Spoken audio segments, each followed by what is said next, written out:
Boa noite, suas maravilhosas e seus maravilhosos. Olha só, hoje eu tô aqui na beca para vocês. Mentira, não, também.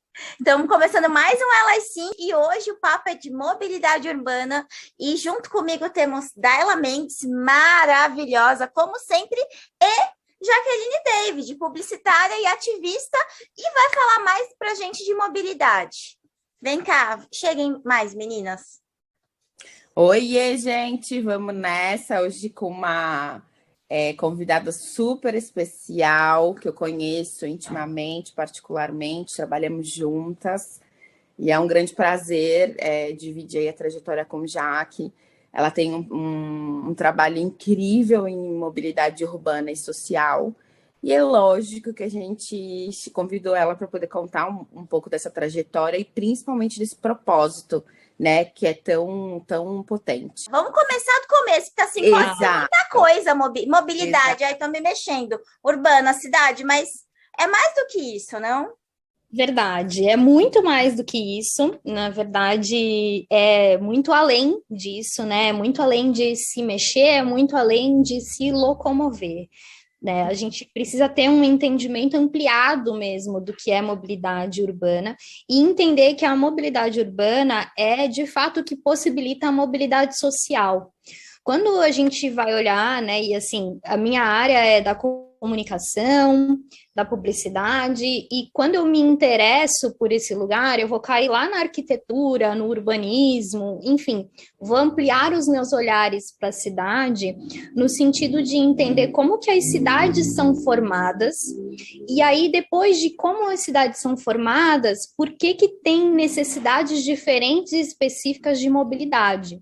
Então, se a gente pega, por exemplo, São Paulo, que é essa grande metrópole, essa capital, a gente tem uma concentração dos empregos, né, e, enfim, do que faz a cidade acontecer e rodar na região central da cidade, né, no eixo central da cidade.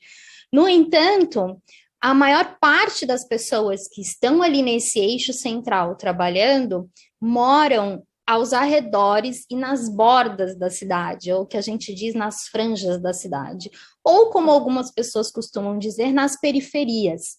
É porque o conceito de periferia também tem aí algumas leituras e podem ter outras perspectivas, né? No sentido da gente dizer que a gente também tem uma periferia no centro da cidade de São Paulo. Mas as bordas da cidade, as franjas da cidade, como a minha amiga Jo Pereira costuma colocar, elas concentram as pessoas que precisam se deslocar e estar no centro da cidade para poder executar suas atividades profissionais. E aí a gente começa a ter algumas questões de mobilidade, né? E diga, Eu vou começar dizendo que assim, eu super viajei, eu achava que ia ser um papo de bicicleta. Gente, bicicleta, sustentabilidade, nada a ver. E aí você começou a falar, eu lembrei da formação de São Paulo lá atrás, que a gente tinha muita coisa ali em Higienópolis, aí de repente sobe para Paulista e foi uma questão que a gente vai ter o trem, e é isso, né? A gente não tem, por exemplo, São Mateus, aquele monotrilho, para quem é de São Paulo, que a gente está aqui em São Paulo. Quantos milianos chegou depois? E Cidade de Tiradentes, que é uma cidade mesmo, assim, tão grande quanto São Paulo. E aí? É esse que é o problema, né? E o marco, né? Porque toda a explicação que a Jaque traz para a gente, e quando a gente vai entender um pouco sobre a mobilidade urbana, ela tem um conceito que é um lugar de deslocamento de qualidade, né? E se a gente vai estudar a São Paulo de forma logística, a gente entende o quanto a logística de São Paulo é falha, por exemplo. Então, tem pessoas que se alocam, moram numa ponta de São Paulo, nas bordas, como já que traz, da cidade, dentro das periferias, então são locais extremamente fora de rota, né, que vai oferecer qualidade de transporte, etc., e trabalham na outra ponta, assim. Então, e acho que uma das maiores falas que a gente tem de roda de conversas, até no nosso meio, que eu e Jaque trabalha, é sobre a felicidade que o home office traz, por exemplo, que a gente sabe que atinge 7% da nossa população Muito do bom. país, então são 7% de pessoas que trabalham dentro de casa, é tipo assim, nada. Então, abre aspas, a gente sabe que isso é uma vantagem social gigantesca e que mais de 95% das pessoas não têm. E aí, a gente fica recordando, falando, nossa, meu Deus, eu passava 2 a 3 horas dentro do ônibus para poder chegar no trabalho. E aí, Jaque, a pergunta que fica a gente fala de mobilidade urbana, automaticamente o conceito é atrelado à qualidade, mas a gente sabe que, por exemplo, na cidade de São Paulo, isso não é efetivo. E aí eu acho que talvez entre essa mobilidade social, né? Então explica um pouco disso para a gente, como que isso se integra, né? Isso. É legal a gente pensar que a mobilidade urbana, ela é um dos fatores que ela está para a gente poder, inclusive, questionar e pressionar sobre o direito à cidade, né? O direito à cidade é exatamente esse direito da gente ser, estar, existir e usufruir da cidade que a gente mora, que a gente está, que a gente vive, que a gente paga os nossos impostos. E a mobilidade é o que de fato possibilita, né? Enfim, é um dos instrumentos que possibilita para que a gente possa ter acesso à nossa cidade de diferentes maneiras. Então, quando a gente olha e a gente vai, de repente, para essas bordas e a gente vê, tem uma instituição que faz todo ano um levantamento e ela tem um mapa da desigualdade, por exemplo. E nesse mapa da desigualdade, ela mostra instrumentos de cultura, instrumentos de saúde, enfim, diversos instrumentos que todos nós precisamos ter acesso no nosso dia a dia, na nossa vida, né, para a completude da nossa vida, e ela mostra como alguns lugares não têm esses instrumentos. Então, se não tem nesse lugar, você tem que ir até outro lugar buscar. E quando você vai até o outro lugar buscar, você está, de fato, executando, né, enfim, ali, exercitando a mobilidade. E aí, dentro da mobilidade, a gente tem diversos tipos. A gente tem a mobilidade ativa, a gente tem a mobilidade individual, a gente tem que entender e olhar o que é essa mobilidade urbana. E aí, a questão as cidades, elas são feitas para as pessoas, né? Mas quais pessoas? Quais pessoas? Esse que é o ponto, igual a virada cultural.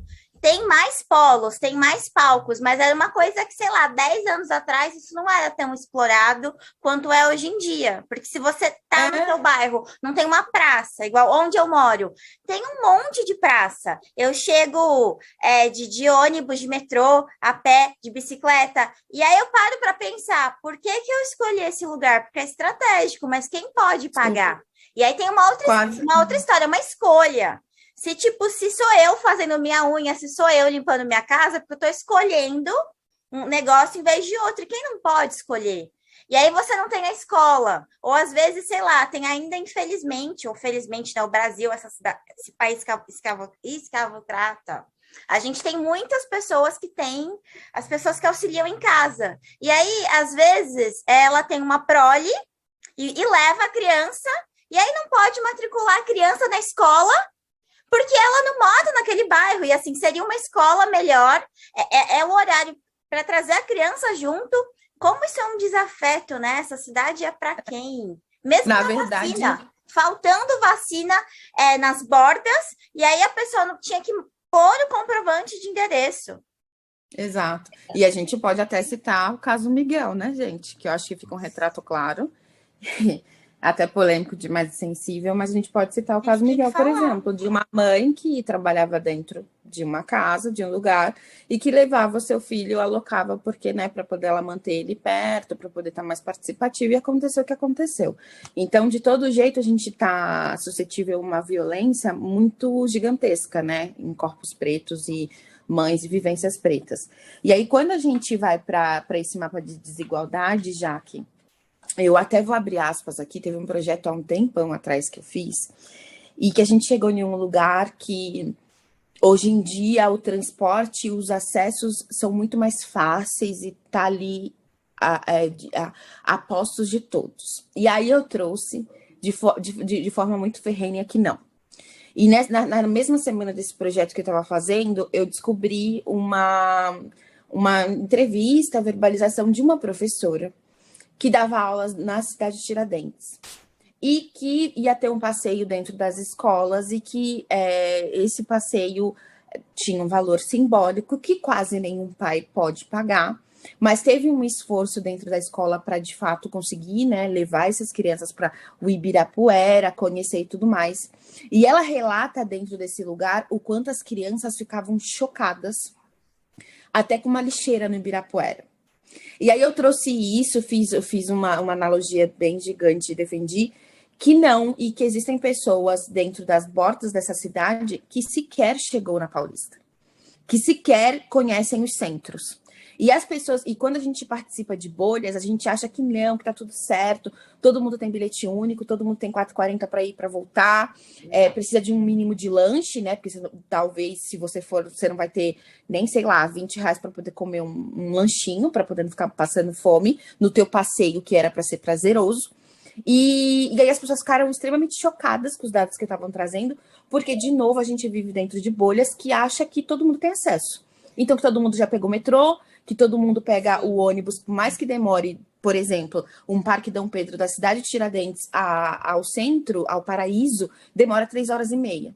E aí os 3 horas do bilhete? Exato. Essas 3 horas é bom para quem? E já foge. Fazer... E aí, como, Jaque, que a gente vai lidar com esses desafios de mobilidade urbana e de mobilidade social que é tão excludente e tão problemática?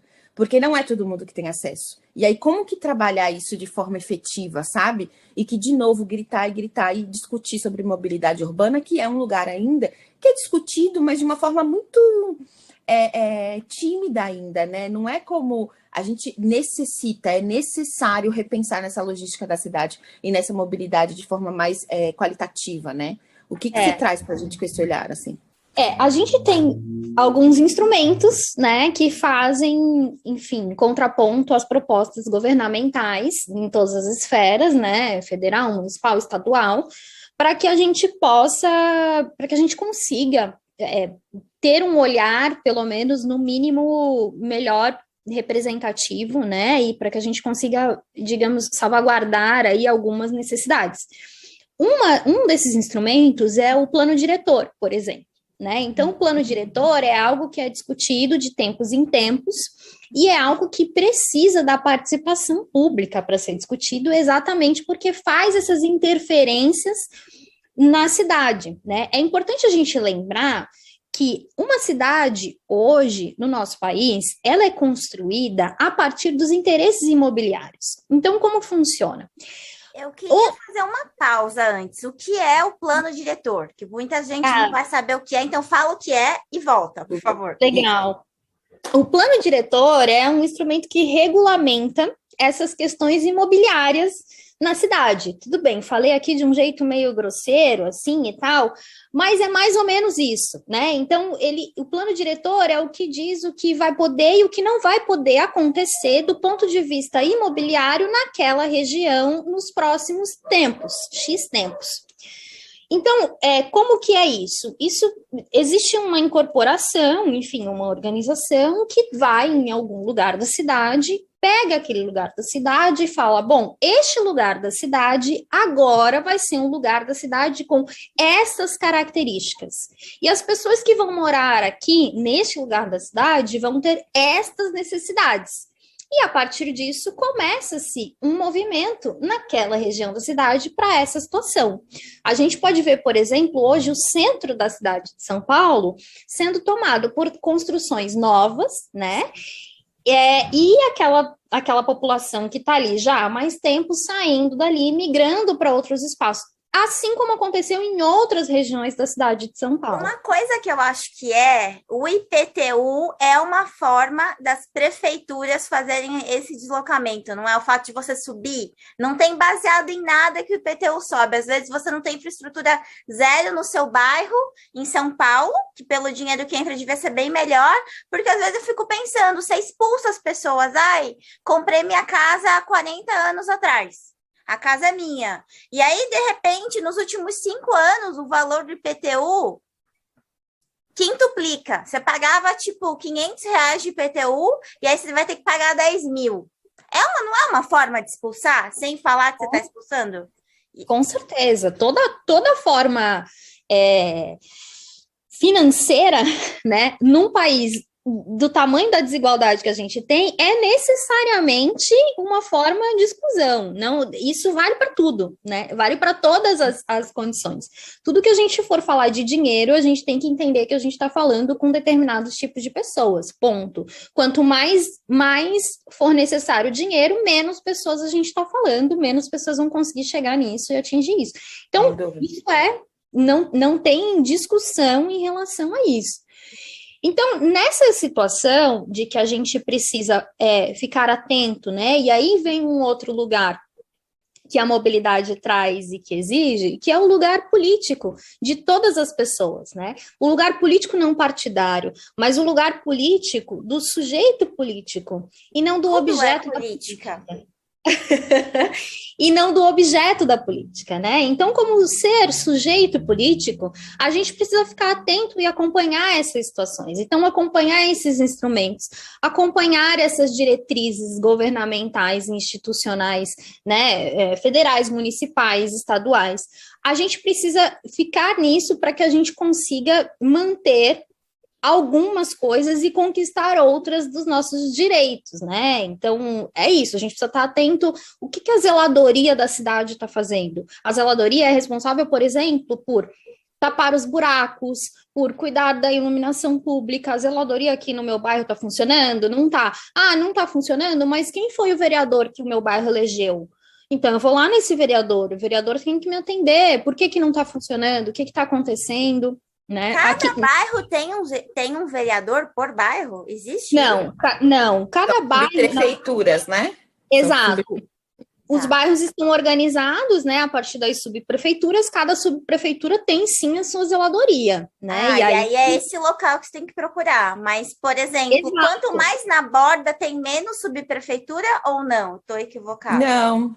As periferias, geralmente todas as periferias, aí vamos falar de bairros, não vou nem colocar periferia, comunidade, nada. Todos os bairros, assim, tem a prefeitura, e se ela não tem alocado exatamente no bairro dela, tem o bairro ao lado, que faz parte daquela mesma região, que responde à subprefeitura para todos aqueles bairros ali. Exato. Sempre tem alguém responsável pelo seu território. Exato. Nem que não fique no seu território. Exato. Tá. Então, é isso, tem muita coisa para a gente olhar, para a gente fazer, e aí a gente tem as informações, por exemplo, quando a gente fez um trabalho ano passado muito bacana com o pessoal de São Miguel, e ali toda aquela região ali, e às vezes muitas pessoas relatam que é muito mais difícil ir no bairro do lado, porque não tem um ônibus que vai até o bairro do lado, do que sair e ir para o centro da cidade, por exemplo. Né? Uhum. E aí, nisso, surgem as alternativas da mobilidade, né? Que não são alternativas no sentido de serem menos valorizadas, né? Por assim dizer, ou menos importantes. Mas tem uma coisa ou tem outra. O principal transporte, o principal modal de transporte da população da cidade de São Paulo é o transporte público, né? Então, as pessoas se deslocam muito mais de transporte público, ônibus, metrô. Depois, elas se deslocam por transporte individual, que é o carro próprio, a moto, que seja. Muitas pessoas se deslocam a pé, que é uma mobilidade ativa. Muitas pessoas se deslocam a pé. E a gente está falando que a gente precisa considerar nesses deslocamentos as pessoas que vão levar as crianças na escola e que voltam e passam no açougue e que vão ao supermercado e que vão na padaria, enfim, isso é deslocamento, e a gente precisa considerar isso, porque as pessoas elas andam nas calçadas, elas atravessam as ruas, e isso tudo tem que ser olhado. E aí, por último, em menor quantidade, né, no sentido de volume, a gente tem as pessoas que se deslocam de bicicleta. E aí sim, a bicicleta é esse modal, que é o modal do futuro, né? Que a gente fala, é o modal mais barato, é o modal que não consome combustível, é o modal que não polui, é o modal individual pode ser, né, ou não, né, acontece de ter bicicletas adaptadas para levar as crianças e tudo mais, mas a gente tem que entender que a nossa cidade, ela não suporta mais automóveis, né, nem a mentalidade carrocrata, que é uma mentalidade egoísta, e aí a gente, enfim, tem que lidar com o egoísmo a partir do egocentrismo, a partir do eurocentrismo e da nossa colonização, enfim, esse é um conceito que não é nosso e que a gente simplesmente tem que lidar com isso, né? Mas a gente tem isso, né? Porque essa mentalidade carrocrata é uma mentalidade individualista, por assim dizer, grosseiramente falando, mas é isso. Quando a gente vai olhar as estatísticas, a maioria das pessoas se deslocam sozinha com seus carros.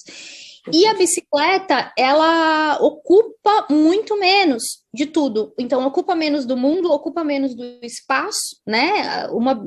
Façam uma comparação de uma bicicleta e um carro, quanto espaço está ocupando. E a gente está numa cidade também, né?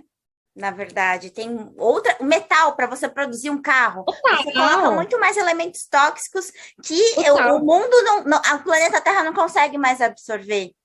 Então, sei lá, um carro é produzido, poderia produzir 5 bikes, 10 bikes. Exato. Muito mais, Total. Exato, e muito mais. E assim, aquela história, né? E os carros elétricos, tudo bem, mas os carros elétricos continuam ocupando o espaço de um carro. Exato. E esse espaço não existe mais disponível na cidade.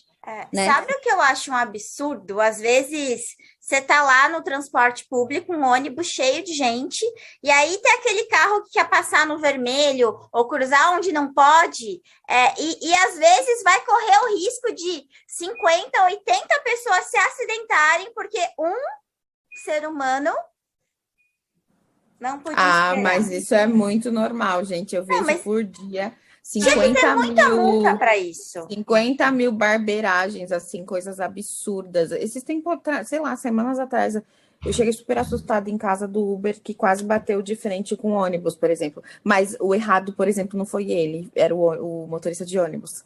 Tipo, foi um erro, assim, grotesco e de um motorista de ônibus que estava levando milhares de pessoas.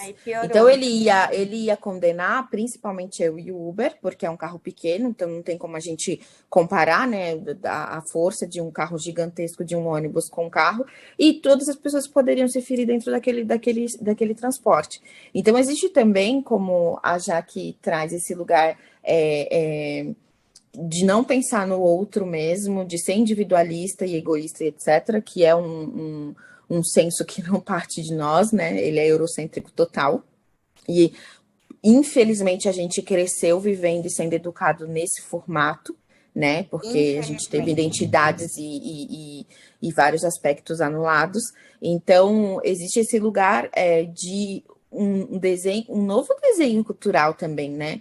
Porque eu acho que quando a gente pensa no novo formato de viver, no novo formato de vida, como, sei lá, a educação, por exemplo, que a gente precisa educar as pessoas de uma nova maneira, de uma nova forma desde o berço. Eu acho que a mobilidade urbana está total aí, tá total dentro desse lugar que a gente precisa se reeducar. Eu até postei esses dias falando assim, coitado de quem acreditou no maior meme contado até hoje, assim, que era que a pandemia iria formar pessoas melhores. Eu caí nessa. Então, assim, não vai, sabe? Tipo, a mobilidade urbana, o comportamento dentro disso já conta muita coisa pra gente, já fala várias coisas, assim. Exato.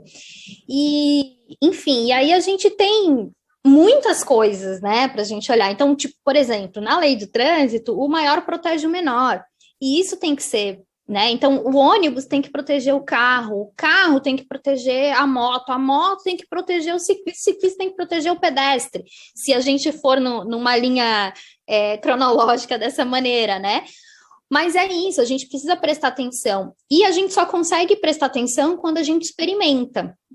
Então, assim, eu não dirijo carros maiores do que automóveis, né? Não tenho habilitação para isso, mas eu percebo que a minha postura no trânsito, quando eu estou dirigindo, quando eu estou sendo motorista, é muito diferente hoje e depois de eu também ser ciclista do que antes. Hoje eu entendo a necessidade que eu tenho, por exemplo, de passar a 1,5 metro de um ciclista na via.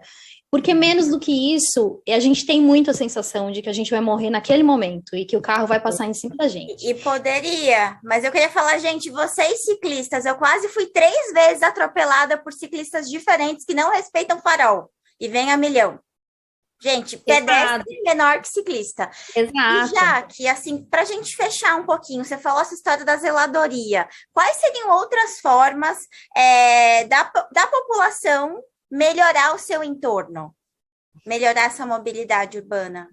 Muitas formas, acho que tem diversas formas.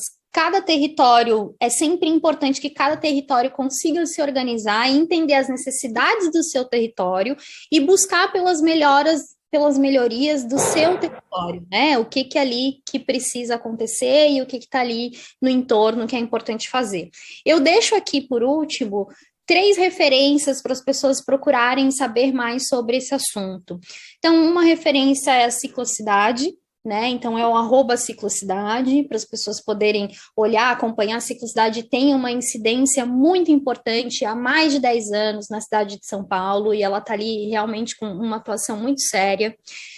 Deixo também a empresa de uma grande amiga minha, Gláucia Pereira, chamada Multiplicidades. Então, a Gláucia Pereira faz esse trabalho incrível na multiplicidade de mobilidade, que ela vem e também destrincha todos os assuntos com uma grande maestria que ela e ela traz para a gente poder ter conhecimento, e a partir do conhecimento a gente, então, pode buscar melhorias. E toda semana uma outra grande amiga minha, musa maravilhosa, Kelly Fernandes, tem uma coluna no UOL, que ela também traz tudo sobre esses assuntos da mobilidade para a gente poder acompanhar e ficar atento aí. E aí não só sobre a cidade de São Paulo, né? Mas questões aí críticas e genéricas para a gente poder, enfim, ter aí acesso a tudo e ficar mais atento e exercer o nosso papel, então, de sujeito político e não de objeto da política, para a gente poder avançar. Olha só que dica maravilhosa, somos sujeitos políticos, gente. Sei lá, se você quer ouvir o seu funk, o seu samba, uma linha de ônibus diferente, que venha um trem, que venha uma balada, que venha o parque, não depende, nenhum político vai vir salvar a gente tem que exercer o nosso poder político, somos sujeitos políticos. E quero fechar, meninas, coloquem essas unhas maravilhosas aí, que a minha tá horrorosa, mas olha o trabalho da Ayla, Jaque. Mostrem as unhas para o povo, que tá tudo muito lindo. Mostrou já. Perfeito. Gente, mostra de novo, que falhou minha internet, quebrou. Maravilhosas! É isso. E se você não se inscreveu ainda no nosso canal do YouTube, clica lá no sininho, se inscreve, compartilha e manda para os amigos. Muito obrigada.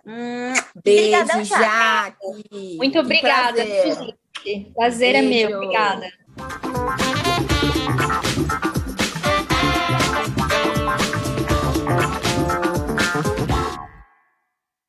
Chegou a sua vez, chegou a sua hora de mudar a sua história. Inscreva-se no vestibular da Universidade Zumbi dos Palmares, num ambiente onde você tem vez e voz. E tem mais. Bolsa de estudo de até 100%. 100% nos cursos de publicidade e propaganda e inglês gratuito. Durante 2 anos. Olha só, durante 2 anos com certificação. Vestibular Zumbi dos Palmares. Aqui você pode. You can.